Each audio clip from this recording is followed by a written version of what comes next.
I remember everyone else running away during the viewing when I saw this apartment, intimidated by its poor condition. But I think I saw the diamond in the rough. With the terrace and a dual exposure, the apartment felt full of endless potential to me from the very first start. My name is Simone Mongini. I'm a designer and founder of Mongini Graphics Design here in Milan. Every object in this home is here for a reason. It carries some significance to me, and that's what makes the space feel warm and personal rather than just curated. After 8 years in London designing 5-star hotels, I approach every space like an elegant hotel room. Every element has to be well thought out, integrated and infused with a sense of luxury. I'd much rather live in a compact, well-designed space that feels like a permanent holiday suite than in a large, cold home. I live in Milan's Navigli district, which is a former industrial area along the canals. Now one of the most vibrant neighborhoods in the city. I lived here for about 3 years now, together with my partner. His 2 dogs, Snoopy and Brian. We call it Brianino because he's the tiniest one. He rents the flat next door, which makes us probably the best neighbors in Milan. And honestly, it works perfectly. I already knew most of the changes I wanted to make. For example, remove the structural wall to open up the large glazing and move the kitchen to the center of the apartment.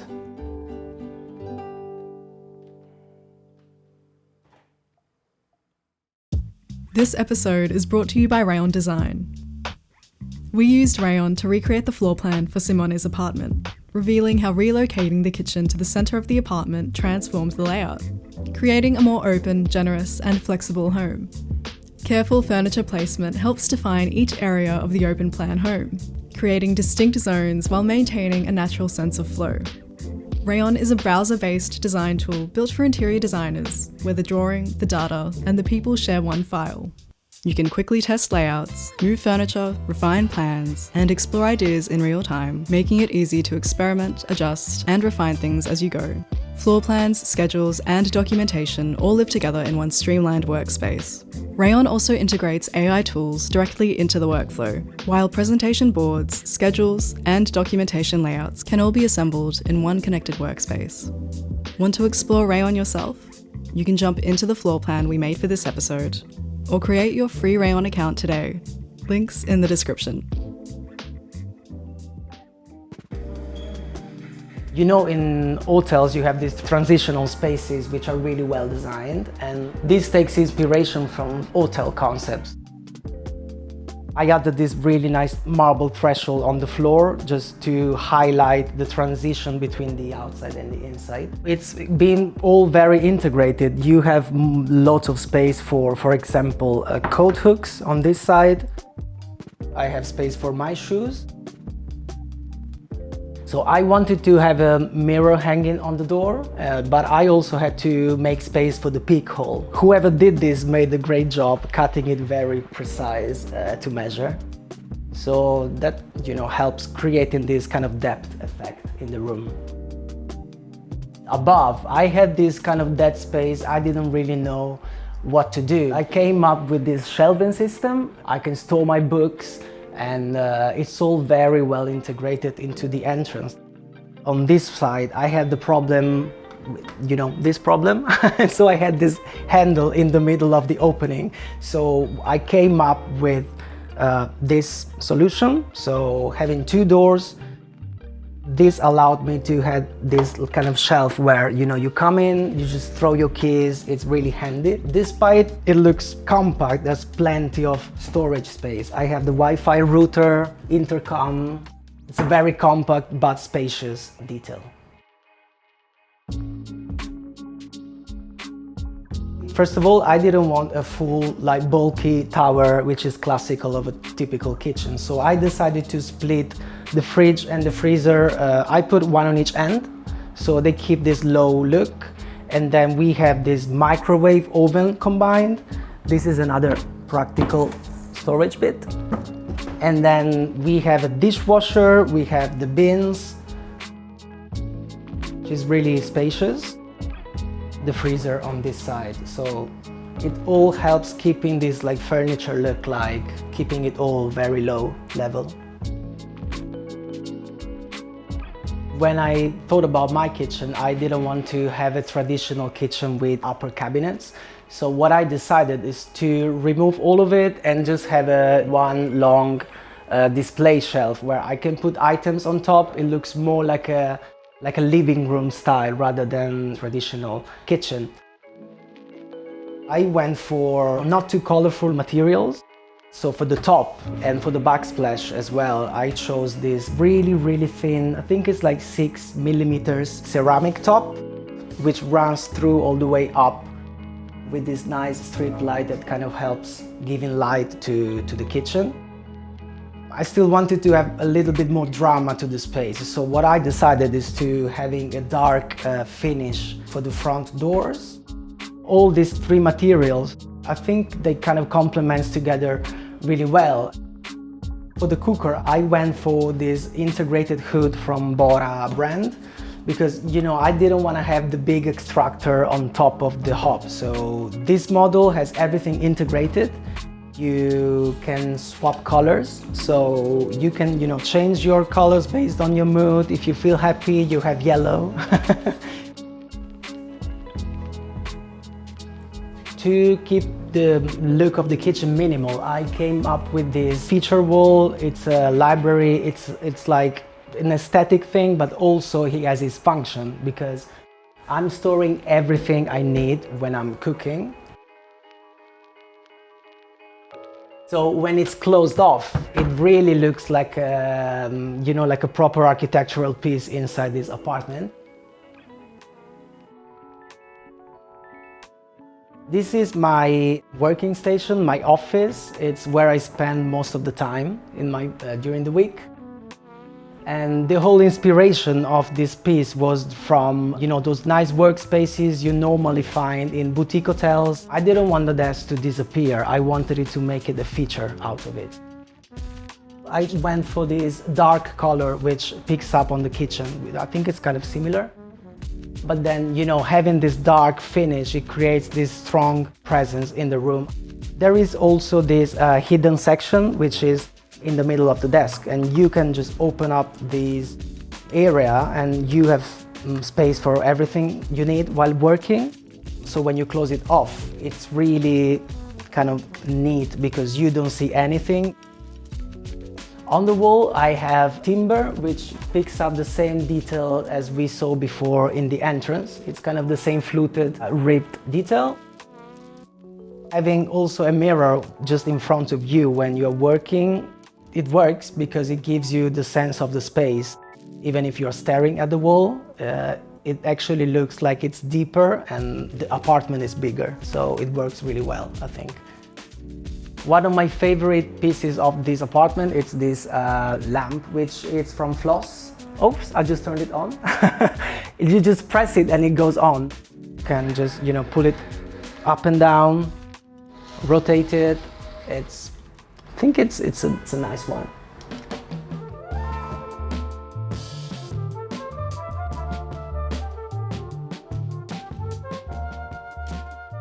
This is the living room, which takes the center space of the entire apartment. I have to say this one, it's what I call libreria rotante. And it's another of my favorite pieces in this flat. And it's basically a metal unit which acts as a TV stand, as well as a shelving system and a playful room divider as well. You can either watch the TV from the sofa or you can watch the TV from the table as well. It's kind of a surprise effect of this home. The left pole actually hides all the cables. So you have one cable running down to the Sonos speaker, so I have some music going on the first shelf. And then the other cable runs down to the TV. This TV, which I owned previously, luckily fit perfectly into the space, so it almost looks like it's been designed for this width. It just fits perfectly. So this one, it's like a pharmacy thing. So you open it up, I have paracetamol, everything you need for, when you're sick. So coffee table is a mirrored piece from Hay, and the poof is from Missoni, and originally I wasn't thinking about putting it together, but they fit really nicely. So it kind of looks like one item, even if they are two separate brands. This is a candy box. It's a candy box where I have like this, edible bracelets for parties. I was thinking about having a sofa bed in this space because, of course, when you have a small apartment, you always tend to go for multifunctional solutions. But then I just decided to have a normal, proper sofa that does its function and does it well. I decided to install 2 automated Venetian blinds on the outside, and as well as an automated awning. So these 2 pieces really help keeping the flat cool when it's so hot in Milan during the summer.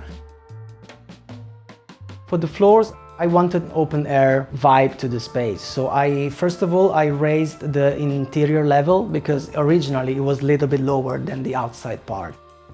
So by raising the floor and adding this glazing, it kind of helped creating this feeling of an open space rather than 2 different separate spaces. It was a major renovation because this, of course, wasn't here originally, but it completely transformed the way this apartment looked.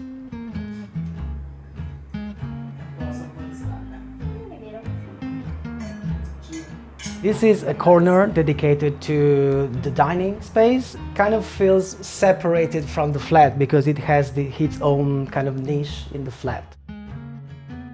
One of the things I like about this dining area, it's this table which I custom built. I purchased this kind of Terrace marble style from a marble shop just around the corner here in Milan, Rigo Marmi. And for the base, I ordered it on, I think, on Etsy's website.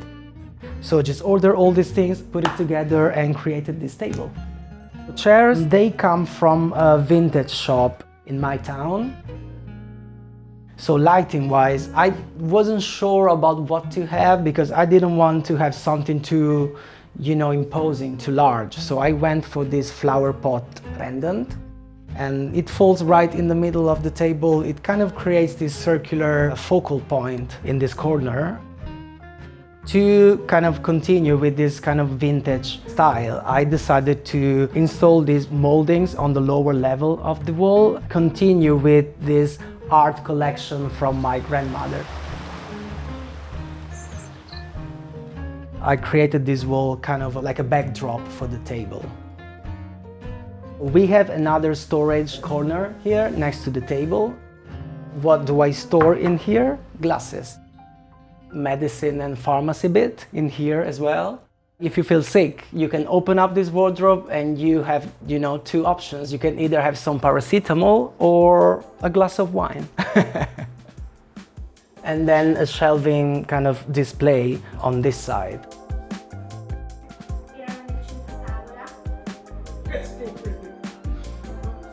I just decided to have this kind of sculptural table in the corner to hide this sort of spotlight I have on the back of it.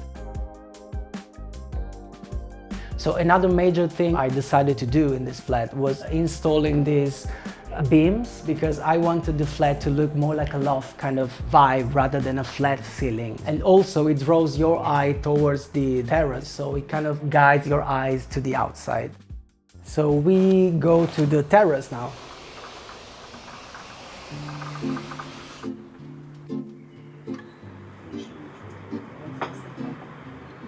This is the terrace. It's my favorite part of my home because it can have multiple functions. Normally I have dinners with friends. It can host up to 8 to 10 people. Luckily, this piece of marble on this balustrade was already here. So I was, kind of lucky because it matched what I already had in mind for the table. So same slab of marble we used inside, but with a sort of custom-made iron base. One of the things I first imagined when I saw this flat was having loads of plants outside. All these plants which are hanging with this custom-made iron system.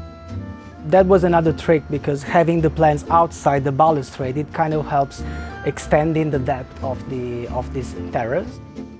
You can see these really thin mirror panels, which helps reflecting the view, reflecting the plants, reflecting what's outside. I think they add a nice touch. Two-seater sofa, because it's really, really comfy and it fits this corner quite well. We also have a nice little side table, which is from Cave Home. It's made out of a polished ceramic, which I think is a really cool material for the exterior.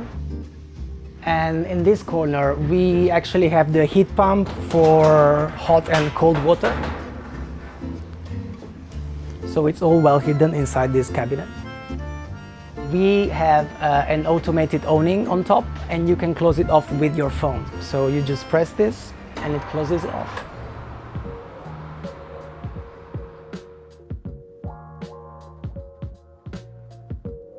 We have this little narrow corridor which kind of separates the living space with the bedroom space, and it's all well hidden by this pocket sliding door to hide completely the wall away and making it look like it's the whole wall moving, because it's actually a full height. We also have this little baby here on the wall. It's a sort of night light, so when you wake up at night, you don't wake up everybody, and it kind of guides you to the fridge if you want to drink something, if you are thirsty. So this is my bedroom. I designed it to be slightly smaller than it was original, because I wanted to give more space to the living area. But I tried to design it to feel a little bit luxurious thanks to the wardrobe look, and keeping all the same palette. So this unit, it's kind of a storage unit. It's a whole mirror solid block. I put mirror either on the front and on the side, just to make it look like a solid piece of glass. I have gardening items, I have some shoes, all the cleaning appliances. I have my Dyson.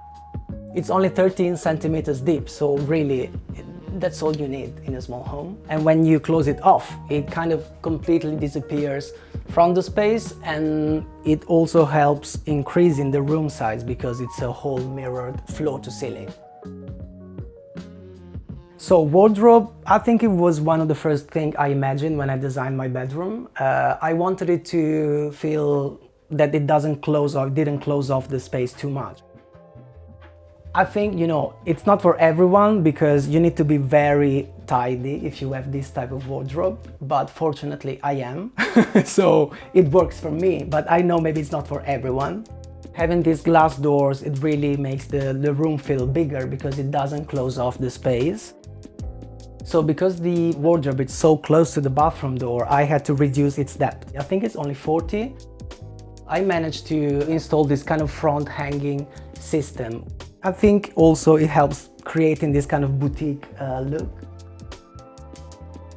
We have more storage here, so you always have to think about where to put your stuff when you live in a small home. And this is a very huge space to store maybe Christmas things or something else, or you have the duvet for the winter. So that's a huge extra space to take advantage of.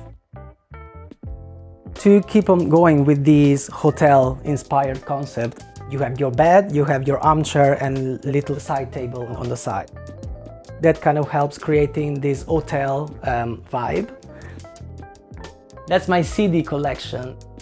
I've been collecting them since I was maybe 10 or 9, so there's plenty of CDs up there. I don't even know how many, but they come from my childhood. These two niches were actually here originally. I just kind of cleaned the lines up, added some timber shelves. I wanted to make it more special rather than a typical shelving unit, so I've added these strip lights at the back to make it feel more special. So we have more shelving here, and the bottom shelf actually functions as a nightstand on this side without taking up too much space. So we also have a movie theater in this room. It's just like a Samsung projector, which works really well. And this is held by this little metal shelf I built, so it's nice and clean. On this side of the bed, we don't have a space for a proper nightstand, so I came up with this little tiny shelving unit, which is freestanding, so it's floor to ceiling. And you have, space for books, space for phone charger. It just does its function, basically. I went for an ensuite bathroom just to make it connected to the bedroom, and it helps feeling more luxurious. I chose a sliding pocket door just to save space. And part of this design was to have some open shelving because I didn't really know where to put all my towels. So I think that's a pretty neat solution. First of all, I've designed this built-in wardrobe to hide the washing machine and all the products. So I went for this Antonio Lupi sink, which I think my inspiration was mainly those gallery-like bathrooms you often see on magazines and AD, and I think it fits really well in this tiny space. I wanted to try to make the room feel bigger, so I went for this full-size mirror on this wall, and you have some hidden lights at the back. I had to build this wall out to incorporate all the plumbing systems. So basically I managed to have this shelf on top, and I use it for my products, for everything you need on a daily basis. Something that is not really Italian approved, if you know what I mean. I don't have a bidet, which is normally found in Italian flats, but I went for a Japanese toilet instead, which is this baby here. It saves space. You don't have to have two items, it's just really compact. For the shower, I wanted to increase the size because originally it was really tiny. So I made it larger. I installed this kind of nice textured tile just on this wall to make it a feature. We have a tiny spotlight if you want to turn it on. That's it. I think one of the interesting items here, it's this, it looks like a spotlight, but it's actually not, because when you turn on the water comes out from the fixture itself. So it looks like a spotlight when it's off, but in reality it's a rain shower. I've always lived in small homes, whether in Italy or in London. In London, it was more driven by rental prices, of course, but here it's a completely conscious choice. Excess to me is anything that doesn't add real value, function, or meaning. And every object in this home is here for a reason. It carries some significance to me, and that's what makes the space feel warm and personal rather than just curated. Sign up to our newsletter for subscriber-only content and exclusive offers. Visit nevertoosmall.com/subscribe.